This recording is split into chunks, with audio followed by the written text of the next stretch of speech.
Hi, y'all. This is Kristen Chenoweth. Hi, I'm Gloria Stefan. This is Sarah Bareilles. Hi, I'm Patti LuPone. This is Lin-Manuel Miranda. You're listening to the Broadway Podcast Network.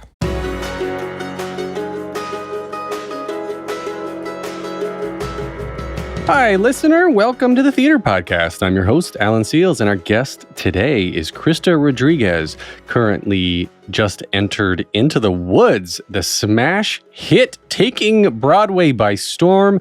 She is Cinderella and is just crushing this role. And she started out, of course, sort of a shot out of the cannon with the success of Spring Awakening, and just has had an amazing career thus far. And it's only just beginning. She's extremely open and very genuine in this conversation, especially about her breast cancer diagnosis and chemotherapy and that whole process. And we talked about some things that I've never been able to actually ask a cancer survivor. So, Krysta, thank you very much for your willingness to talk about that. And of course, mild trigger warning that we do talk about cancer and actually miscarriages as well. So just know that this is a real, authentic conversation. So before we get into this, find me online on Instagram and Twitter, theater_podcast, as always.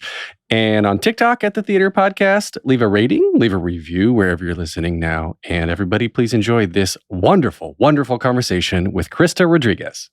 Here you go. 1, 2, 3.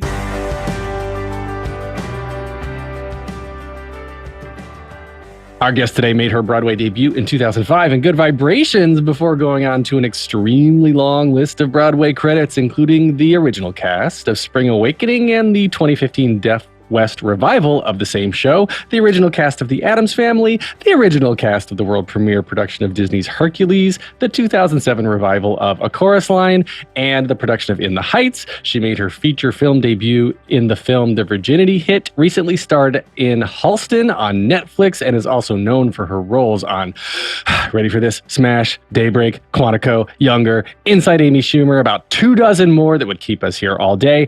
This year, she co-starred with Santino Fontana in the Hallmark Channel film Just One Kiss, and can now be seen back on the Broadway stage as Cinderella in the star-studded production of Into the Woods that just can't stop getting extended.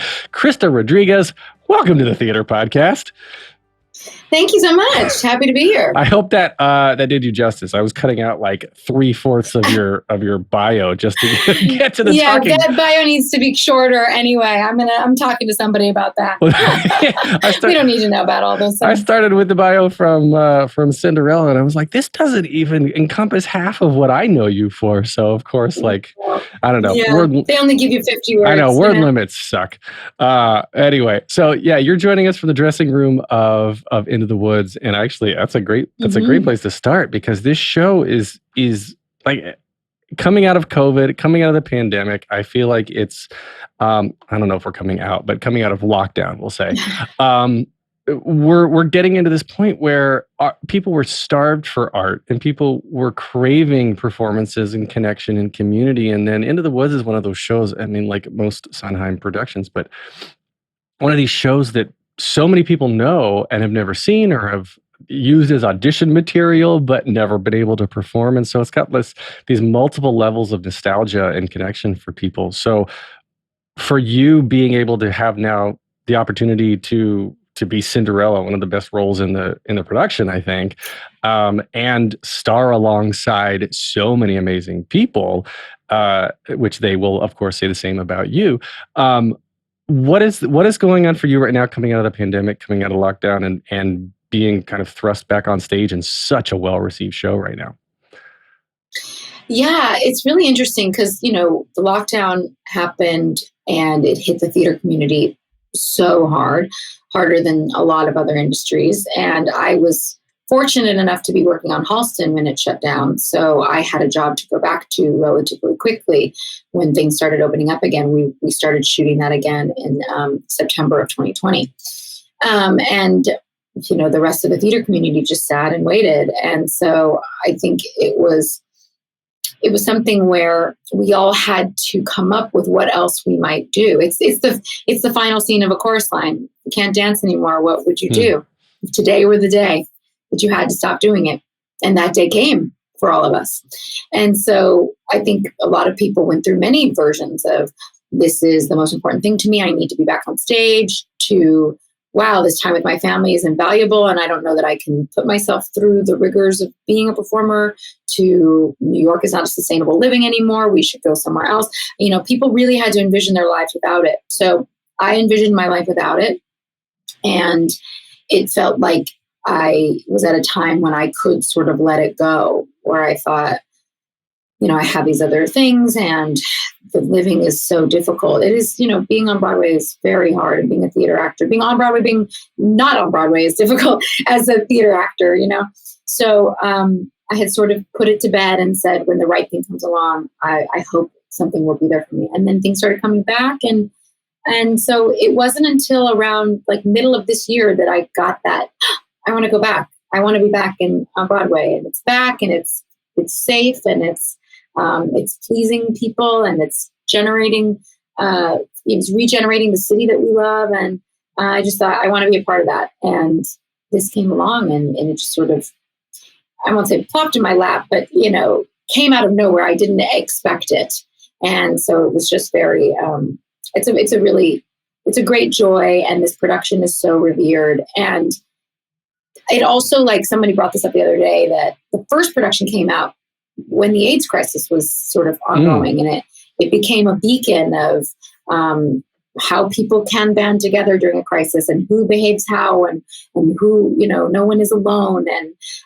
And then the revival that happened was right after 9/11. And then for this one to come right after the lockdown, this show just keeps, not purposefully, just keeps showing up when people resonate with it really strongly, of like banding together to in a time of crisis, and what that means. Well, what's the ultimate kind of takeaway then for you? It's really interesting. I didn't realize the timing of the revivals and even the original production, but so Yeah.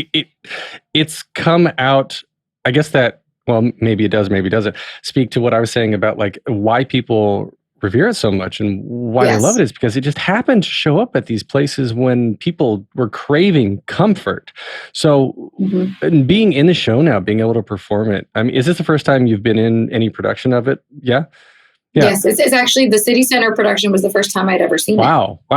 So now that you're in it, and obviously like in one of the best cities of the world, arguably the best, in one of the best places, like coming out of this production with this cast, with everything that's going on, right? Like, what are you taking out of the show personally? Are you taking anything out of the show personally, or is it just like... Oh, yeah. Oh, my gosh, yes. I mean, I haven't really had a lot of experience doing Sondheim either. And... I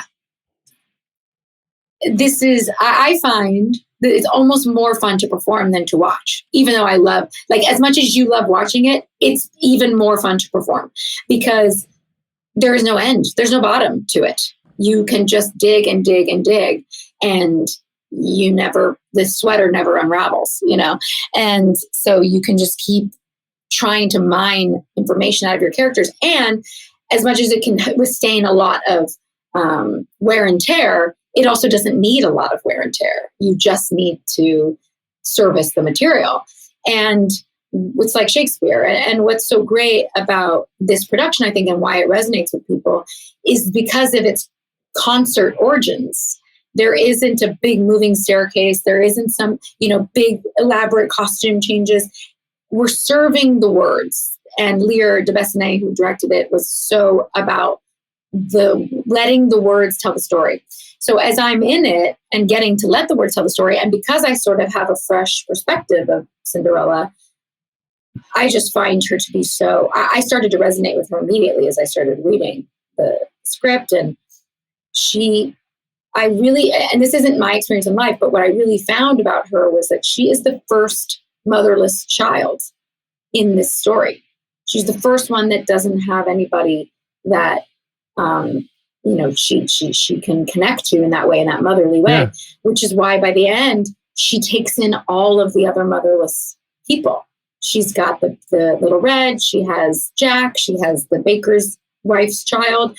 She has been uniquely primed through the first act to step into this role of mother at the end. And I I've been really enjoying playing that role as a woman of my age and what motherhood means and through experiences of my life. And it's been really rewarding in that way. That's interesting. I was reading through some of the old blog posts on Chemo Couture, where we'll get into that story too if you're comfortable with it a little bit. But of course, yeah. But several references you put into the posts about being like, you just turned 30 and you're unemployed and childless and single at the time, right? So it's like all of these societal pressures. I guess specifically being a woman, right? And being a woman in this culture, in this profession, I guess, and then having, So I guess. Taking it back to Cinderella, period, full stop, right? And so it, I guess for you, is it, I guess the question is like your goals in life, right? Do you relate more in parallel with Cinderella in terms of like, you want the big community? Because I'm 42. I'm sorry, no, I aged myself. I will be 42. I did this all year last year. I aged myself up 1 year. For like 8 months until I realized 3 weeks before my birthday that I lost a half a year thinking I was older. No, I was so mad at myself. Don't do that. Don't age yourself. My birthday's in a few weeks, so I've already been thinking ahead. So I will be 42. So I have so many people this age, right? That are of all different phases in life still. And New York, of course, is this great melting pot of everything, right? So I've got like friends who've been married and divorced twice and had one relationship their whole life and they're still with that person, and people who have never been married and people who are married and don't have kids. And it's this giant sort of smorgasbord of communications and connections that I'm moving in and out of. And it's really interesting to me because when I was younger, right? When I was the teenager, 20-something, I was like, this is the plan we're supposed to have, right? This is the next step. And it never occurred to me not to do this and then not to do this. But then by the time now, being almost 42, you're looking back and there's no right or wrong. I mean, there is right or wrong. I mean, but like in terms of like of your own personal journey and how you got there. And I love something you said too about like you went to college for a little bit and then ended up not finishing because you got work. And normally like college takes you to work, but you already had the work. So so there's all these different ways through which you can still go through, under, over, around to get to where you want to be. And I guess my roundabout way of asking, like the ultimate question is like where you are in life right now, and given like the journey with breast cancer and going through chemotherapy and everything, and now like taking a break from performing, and now you were just saying you weren't sure if you wanted to come back after the pandemic. So now 2022, it's a nice even year. It's divisible by multiple things that make it nice and happy in our brains. So like what made you want to come back? Are you taking these new roles that help you get to the next place in your personal journey? Or is it just you're just looking for work, you're just looking for jobs, and is it fun, a search for fun or a search for fulfillment? It's a search for fulfillment. I think it's also there is a search for fun. I know there is nothing more fun than putting on a show with your friends. There hasn't been since we were kids. If you're an actor and you did children's theater, or you put in plays in your backyard, or you made up dances to Janet Jackson songs, like there isn't anything more fun than pulling out the dress up clothes from the trunk and putting on a show. So you don't get that sense necessarily on television shows. Maybe movies, because you have a little more time to build like one story, but not as much depending on who you're with and who's running it. There is no other way to put on a Broadway show than to pull out the costumes and put on a show, which again is why I think this production of Into the Woods is really resonating, because it still feels like theater magic, and why, it's sort of non sequitur, but Phantom of the Opera closing, I got to go to the reopening of it. and had sort of written up, Phantom of the Opera was my gateway drug. You know, it was like Annie, Beauty and the Beast, Phantom of the Opera. I learned how to sing in front of Phantom of the Opera when I was 6 years old. And I had sort of written it off as I got older as like, you know, it's probably cheesy. It's probably like, oh yeah, it probably looks really like old and dusty by now. I went to the opening and thought, I could not be more wrong. This is theater magic. They never use, you know, there's no CGI, there's no LED screens. They're using what we do, sleight of hand, magic. It's like, it's truly what makes theater so beautiful. It's lit by candles half the time, you know? It's like so incredible. And so that yearning is in there. So there is that fun aspect of why I wanted to come back and just like, you know, you can never put on a show. You can't have egos. You can't have any of that. You got to like really get in there and get your hands dirty. So I was willing to do that work and I was excited to do it. As far as fulfillment, I definitely have learned through the years, you know, I've been in this business. I got my equity card now almost 20 years ago. Been living in New York 20 years. I have learned that the dreams are very micro when you're starting. I want to be on Broadway. Okay, well, that's when you get that. Now what? I want to be a lead on Broadway. Well, for me, I was a swing, so I want to get on stage on Broadway. Okay, now that I've been on stage, I want to be in the photos out front. I want to have a line. I want to, you know, they kind of get there, and then you get all these things, and then you start to realize like, oh, the dream, which when you were a kid was Broadway or being an actor, that's been accomplished decades ago. So what is the dream now? And the dream is so much bigger than I ever imagined it was. And the dream of theater leads me to my bigger dream of life, which is travel, and I love home design, and as you can see behind me, I've totally tricked out my dressing room, like even though no one can see it. We can't even have backstage guests, and I spent weeks putting up wallpaper. I was going to ask if that was actually wallpaper. It looks like it, yeah. It is. It's removed, but it's beautiful. It's got birds. It's birdie wallpaper everywhere. And you know, it's having meaningful relationships with my friends. It's, you know, a delicious meal. It's all of those things. Your life doesn't have to revolve around being an actor as much as being an actor can be one part that brings you fulfillment in this larger dream of, you know, maybe one day a family, maybe all of those things can coexist. And that's sort of my long answer about that. But to bring it back full circle to Cinderella, what I really like about her is that part as well, which is that she starts the show asking for a prince and a ball. Really, she asks about the ball. I can nerd out a long time about how Cinderella never asks for the prince, but she asks for a dress and she asks for the ball.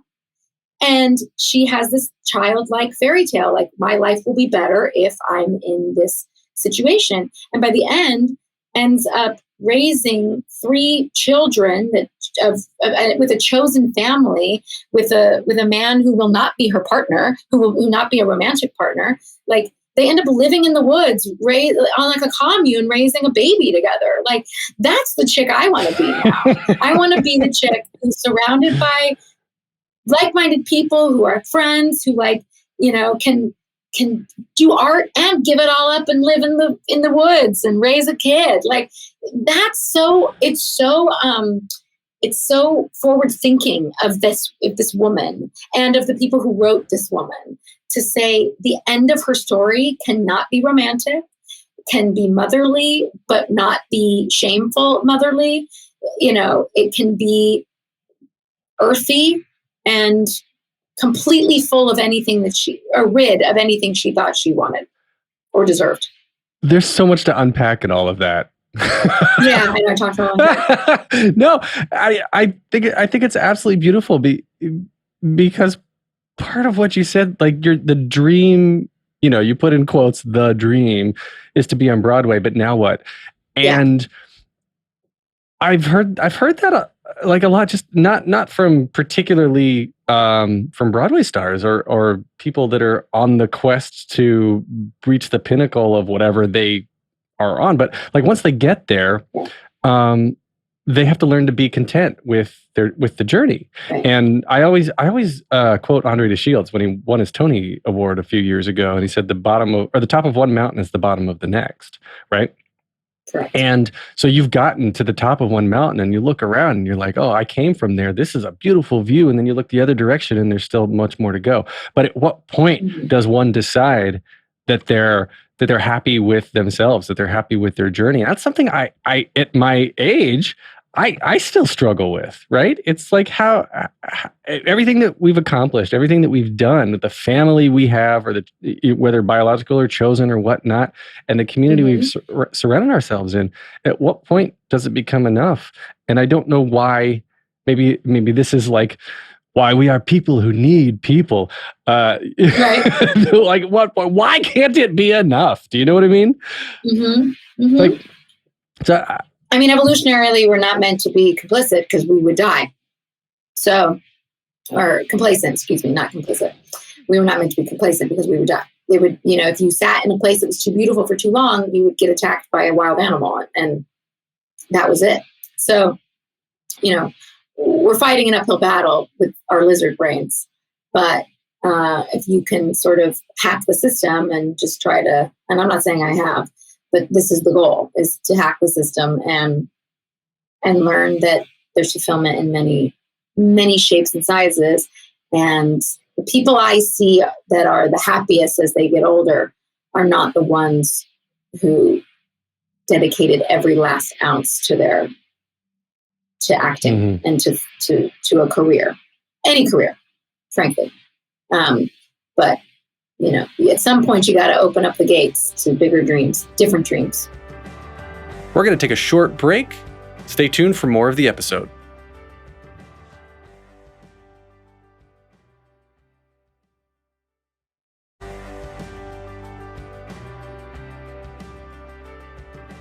Do you enjoy roles that, like Cinderella, where it is sort of a different version of yourself, more or less, or like in contrast to something like playing Liza Minnelli, right? You're embodying somebody else's. She's still alive, right? So you can meet her. And I was going to ask you if you have, like, did you work with her, or was she just completely out of the picture? But like, how do you create somebody that is still living and is so iconic? How do you create that? But then the original question is like, do you enjoy being an exaggerated version of yourself, like, or a slightly different version like Cinderella, or embodying iconic existing sort of tropes or stars or names or whatnot? Yeah. I mean, I haven't done too much of the embodying other iconic people. I mean, I guess I would say one example would be Wednesday Addams, and that is an iconic property, that I took on for that. But other than that, Liza was definitely the first one. I would say that, like, without selling myself too short, most things that I do would be an exaggerated version of myself, because you can't, and Liza was the same. You can't approach anything without figuring out the unifying feature between the two of you. You wouldn't be cast in something if there wasn't something about you that you got to extrapolate on, for a role. So my version of Cinderella is an exaggerated version of me because I'm playing it. But anybody else's version of Cinderella is not an exaggerated version of who I am. Cinderella herself is not just a part of me. I have brought me to Cinderella, which is why Cinderella seems to be like me. And so I got to do the same with Liza, because my director, Dan Minahan, was super open to and insistent on no caricature, and especially because, the show spans so many decades. And Liza, as a performer, is truly one of the most grounded, dropped in, honest, performers I've ever seen. And so it would be doing her a disservice to copy the copies of the copies that have been, created over the years. So all I could do was find a lifeline as to how we were alike, which was, we're both scrappy theater kids. We both, we had very similar she had a very famous upbringing, but as far as like our wanting to get out and start and the way we perform, how we approach performing is very similar. Acting first, analyzing text. I only have met her one time. I wasn't involved with her. She met with Ewan, who played Halston. He asked to meet with her, but I didn't want to give a burden on her of, sort of having to do anything with this. So I didn't work with her on this particular thing, but I had met her before, and she came backstage and gave us all a note to have better diction. Like, she believes in the text, she believes in the words, and I am the same. So there were things like that where I could really relate to. And that was my way in on her. And then it was just about, she puts her guts into everything, and all I could do was put my guts into it and hope that our guts, your guts meshed. Yeah, or that they were recognizable, that my guts looked like hers at any point. Because I say this a lot, but it's like, you're not just playing Liza Minnelli, you're playing Liza Minnelli on her best day. Like, you're playing her at her peak, at her greatest performances, at her iconic roles. I mean, doing I Gotcha, nobody does that. Nobody will ever do that number like her. And I knew I wasn't going to get any close to that. So I just had to be Krysta Rodriguez at her most, erratic and disgustingly beautiful. I mean, that number is just it's raucous and grotesque, and you can't look away. It's stunning. So I had to tap into what that meant for me and hope that people saw the resemblance. Who would play you in the Krysta Rodriguez story?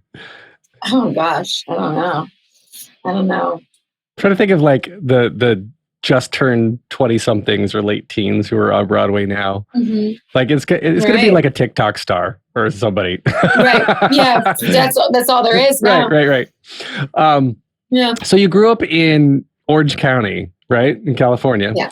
And you were saying that Phantom and Annie, and there was something, again, Beauty and the Beast. Yeah, that were like your gateway drugs. So you came out at a young age as a dancer, went back and started performing. Am I remembering that correctly?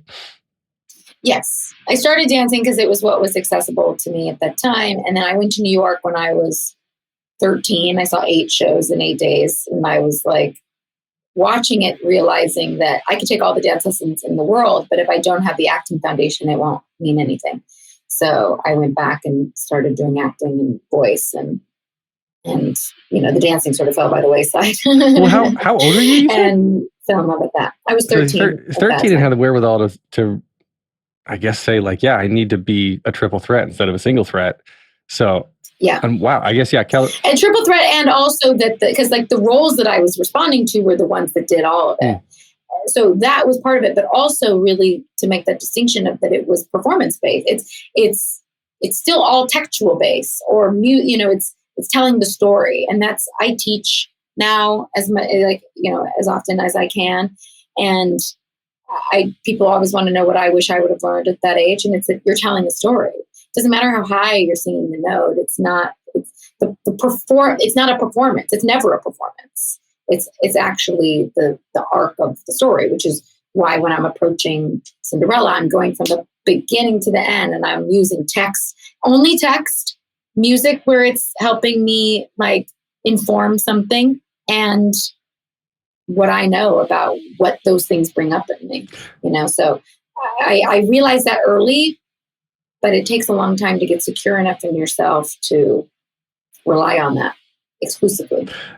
I love in theater and in this community in general how much of a family each cast becomes, right? And I was just thinking about this. I just flew back. I was on a flight a couple days ago, and I just ended up watching the HBO documentary on the 15-year reunion of Spring Awakening. Yeah. And it's not the first time I'd seen it, but for whatever reason, it hit me differently this time as I was watching it, and just watching the amount of admiration and love and respect that you and everyone else still have for each other, and like you still have the group chat, and you're still in communication, and this is literally 15 years later. And I guess coming out of Spring Awakening, like the original cast, right? that was such a time, especially for people like I remember Jonathan and Leah were actually teenagers, and I can't do the math real quick. And how old were you? I was 21. You were 21, right? So 22. So you were past some of the. I was one of the oldest. Yeah, you're one of the oldest, and still like so you knew what all your body parts did. But it's still like looking back now, 21, 22, it's still like, what am I doing with myself? And to go through that, such a unique show talking about so many serious things with such a young cast. Does that show particularly stand out in a different way? Spring Awakening stand out differently than, like a Addams Family is a completely different show. And In the Heights is completely but I feel like Spring Awakening, for whatever reason, the original cast, you guys are bonded for life. Well, yes, but also the revival cast is bonded for life. The revival cast, I will say, is actually even more my family than the first one, because I went through that while I was going through cancer. Also, a lot of those people were already my friends. I mean, I was in the revival because of Andy Mantis and Michael Arden, who were my family already at that point. So, you are putting on a show you have loved that made an indelible mark on you early on, again, through one of the most intense times of your life, and you're weaving in this story through that. I mean, that formed me in a different way. I have been so lucky. I don't know how lucky I got to be able to let this show change my life twice, and now 3 times because of the revival and how the way we got to have that concert and this documentary, and to be reconnected with a lot of those people again who, we kept in touch, but some more than others. And to meet them again as an adult has been so special. So that show, no matter where I encounter it, reaches into my guts and twists it around and makes me a different person. I mean, really shakes me up into a different person. So the first one was really impactful because we were young. I had already been on Broadway. I had done Good Vibrations, the notorious flop. I knew what the worst version of Broadway could be. And all of a sudden, I was in the best version of Broadway. And I was very aware of it the whole time.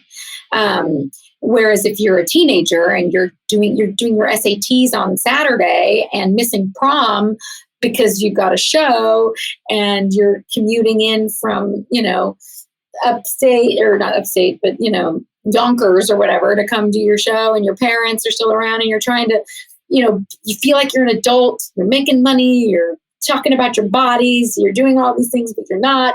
Like that's a tricky, I think that's why the reunion got to everybody, because they had the perspective to appreciate it in a way they couldn't before.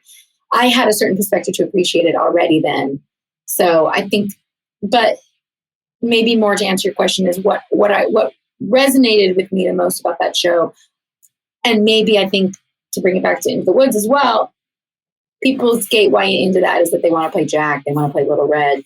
There are so few roles for young people that aren't just swooning over, boys at their locker, or, there are just so few roles for that age anyway. So to be given something like Spring Awakening, where there's a classical text, there's actual stakes, there's something that we've been screaming about inside that you get to scream about outside, that never happens. That doesn't happen. I mean, there's maybe even Rent, who would be its closest predecessor, were adults. There is nothing that people of that age can tap into like that show can. And that's just, I hope I answered that question. You did. I'm just trying to think if there's anything. You're right. I'm trying to think if there's anything that I could kind of compare it to. But yeah. There were shows that tried, and there's Runaways or The Me Nobody Knows, all these sort of classic kind of old school kids, high schooly kind of shows, but they didn't really leave that lasting impression that this one did. Yeah. Steven Sater's just a brilliant writer. Did he ever tell you his story of when he was in a full body cast for months because he had to jump out of a burning building? Heard about it. Yes. Yeah. I didn't know it very well, but right. Yeah. And that's what got him into mythology was he was literally on a spit roast. He was hanging, Yeah. and he would turn the pages using a pencil eraser with the pencil stuck in his mouth. Like the guy, like he had to live like a bubble boy. It was incredible. Like I just love how that got channeled in. But you had mentioned too, I didn't realize that the revival of Spring Awakening is when you're going through the chemotherapy. I thought that you So I finished chemo, and when we so basically the short as tried version of the story is that they had done the show, the Deaf West production out in LA at Inner City Arts, which was like small black box theater. And I was just a patron. I was a supporter. I was so thrilled because I had been nervous since 2006 about who was going to revive Spring Awakening. And when Michael told me he was going to do it with Deaf West, I was like, oh, the only way to do it. And so I was just a big supporter of it. And essentially the girl who played Ilsa in that production was Lauren Patton. And they were basically just doing another production of Spring Awakening a couple miles away for 2 weeks. And Lauren couldn't do it because she was on Broadway and Fun Home.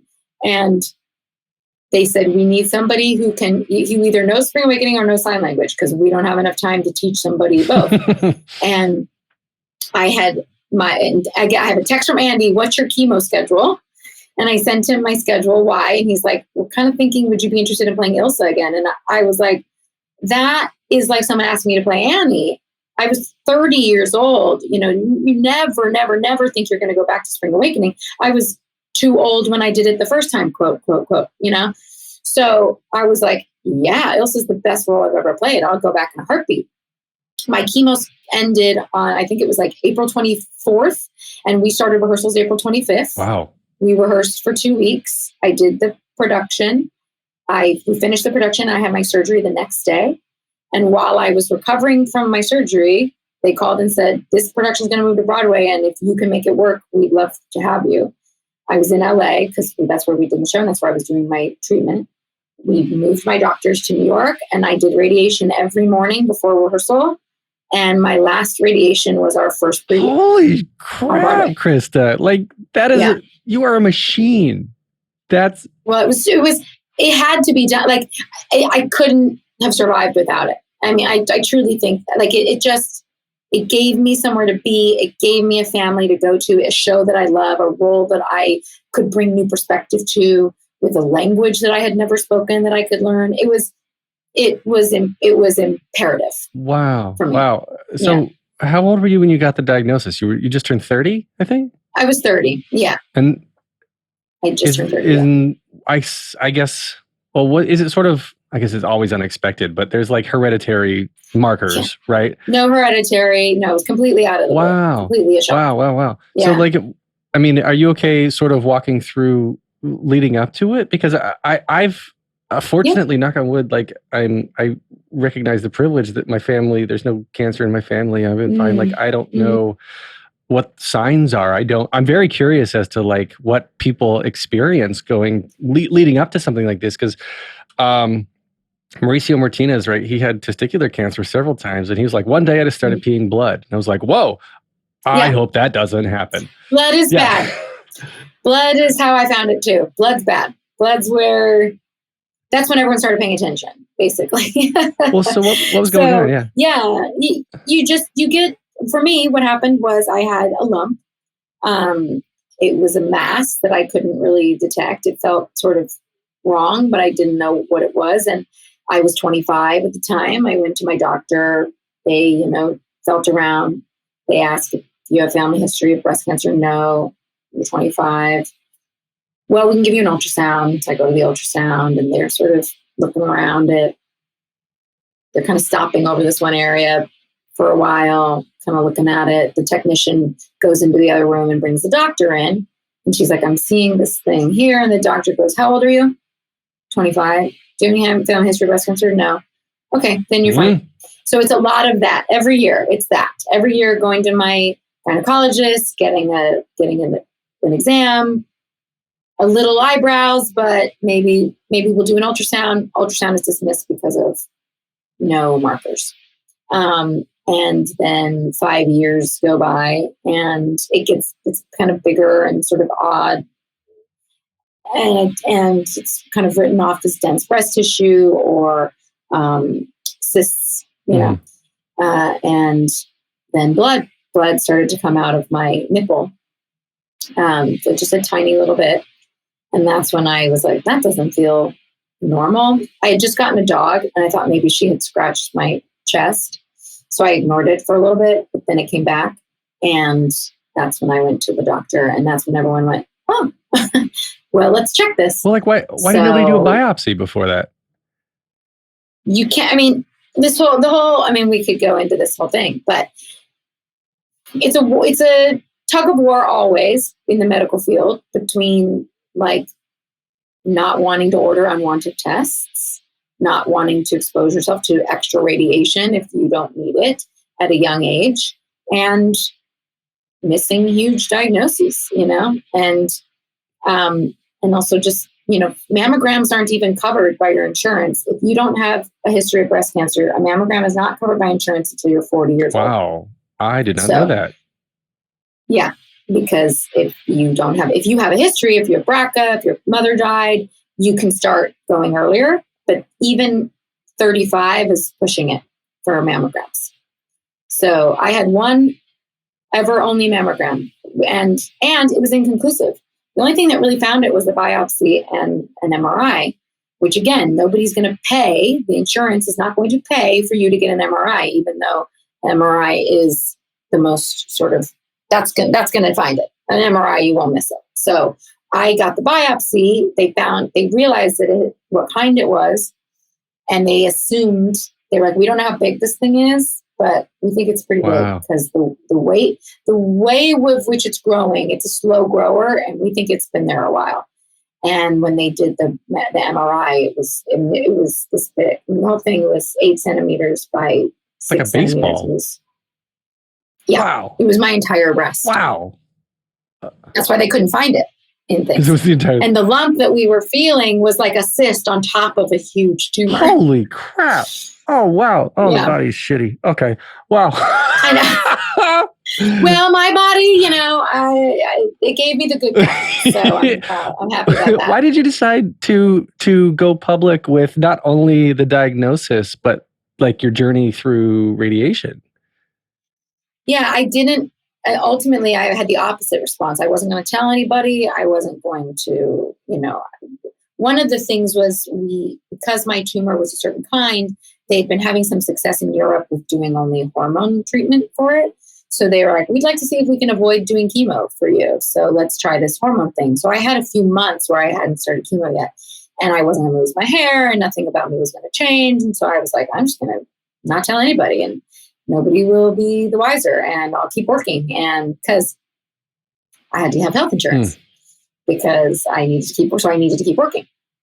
So I did a movie. I did, a couple other things just to be like, nobody knows. I'm just going to keep moving. And I didn't want to be a burden. Women especially don't want to be, liability. Plus, anytime you start mentioning hormones or breasts, everyone just like, they freak out. So it was just like, I'm just going to stay, quiet about it. And then it wasn't until, when I found out that I had to do chemo, and I knew that I was going to change, and it wasn't something that I could sort of hide anymore. That was one kind of tip off that I was going to do. But it really was, in fact, I was in LA. I was, completely, I think I was even wearing a wig at that point. I might have started chemo already, and people didn't know. And it was January and February, and somebody came to me at a party and was like, Dana gave me this like really sympathetic hand on my leg and was like, how's your pilot season going? And I was like, I realized this is now lying. Like, me not telling people is lying, A. And when you go through something like this, you're like, nothing stays inside that doesn't belong inside. Everything comes out. And B, I can't even have a real conversation with this person about what's going on in my life. They think that pilot season is the most important thing in my life right now. I could not be further removed from pilot season. I don't even know what's happening.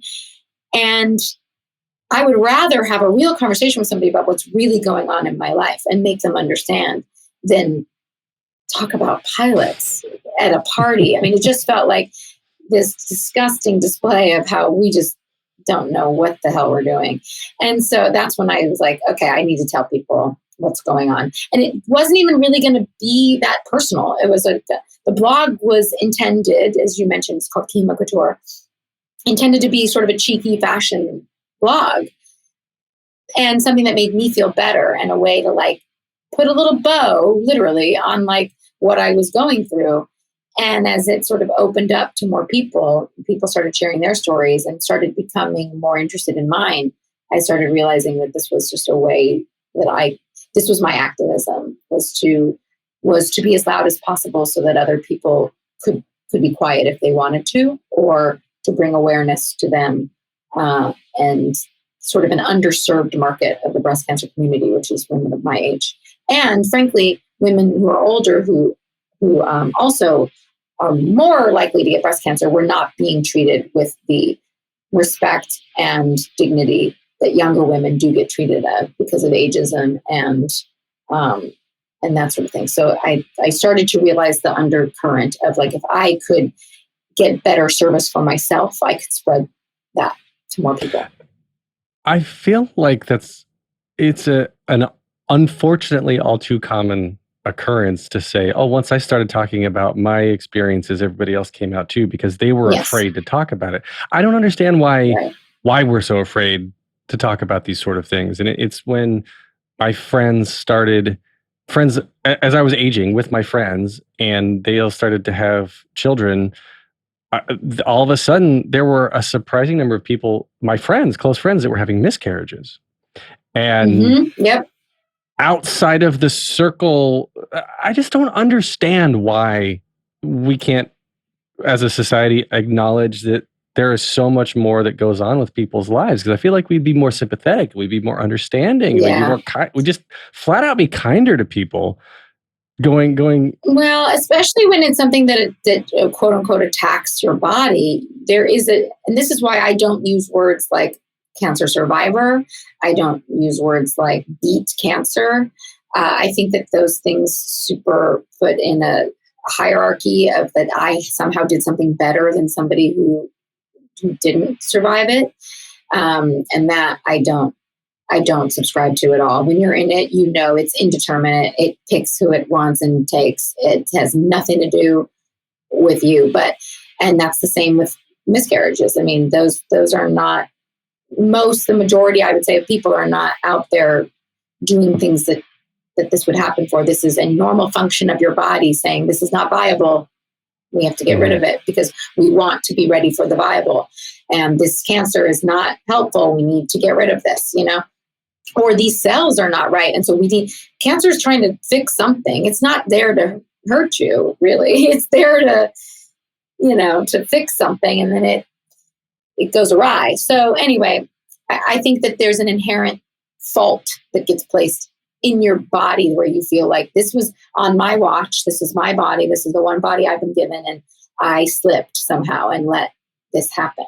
And that shame is what makes people not want to talk about it, and also it sucks to make women trot out their trauma for the help of other people. If you want to be quiet about your miscarriage, you're allowed, you don't have to blast it on social media to be an activist. There are people who can, and I felt like I could. I felt like I could take on whatever this was, so that if somebody wanted to remain quiet, they could quietly go to my blog and learn how to do something and feel better about it. And if somebody wants to quietly go through their miscarriage, my God, let them, but if you can speak out, but it shouldn't have to take women ripping themselves open to other people for people to have sympathy. Well, that's why I think the arts are incredibly important, especially theater, because it allows other people to watch and experience without actually going through it or relate or whatnot. And I mean, even taking it back to the Spring Awakening, the documentary of like the cast hearing, like, I was going to kill myself until I saw the show tonight. And then that made me realize that I shouldn't do that. That was great. Or the way that Beetlejuice currently is helping especially young people get through death of parents and trauma. And you hear so many people, I hear stories all the time and read things on social media of people just bonding to these stories, because even though they're completely made up and fictional stories, they are 100% real to the people watching them, because the people watching them need that connection. I think it's beautiful. Right. It's absolutely beautiful. So anyway, thank you for sharing. I think I hope other people will find some solace in this. And yeah, I like what you said, like it's indeterminate. Yeah. So just do your best. Yeah. We're going to take a short break. Stay tuned for more of the episode.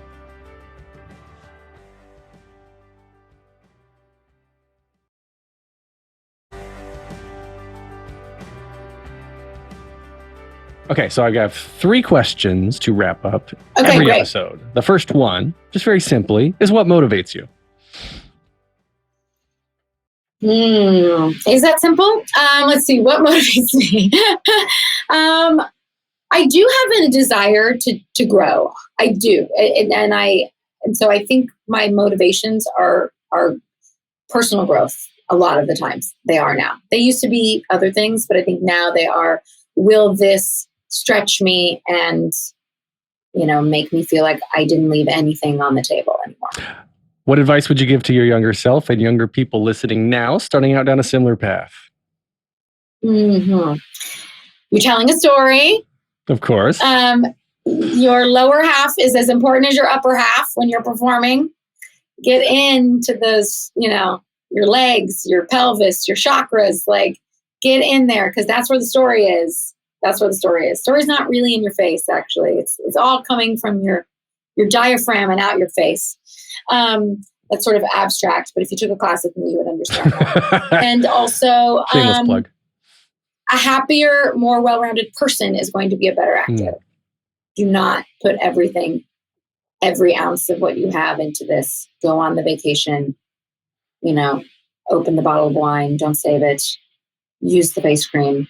Like, don't save it. Like, use the stuff. It's like, do the things, learn how to be a person, and then all of your roles will be more interesting than if you're trying to strive for perfection. So when you go to the proverbial gym, don't skip leg day and eat healthy when you get Don't skip leg day. I did leg day today. and eat healthy when you get home after your workout. Okay, last question then. If you could only see one show for the rest of your life, but you can see it as many times as you want, what would you see? I mean, is it a great production of that thing? Because, you got to have the right production of any show. Well, you can specify the production if you'd like to.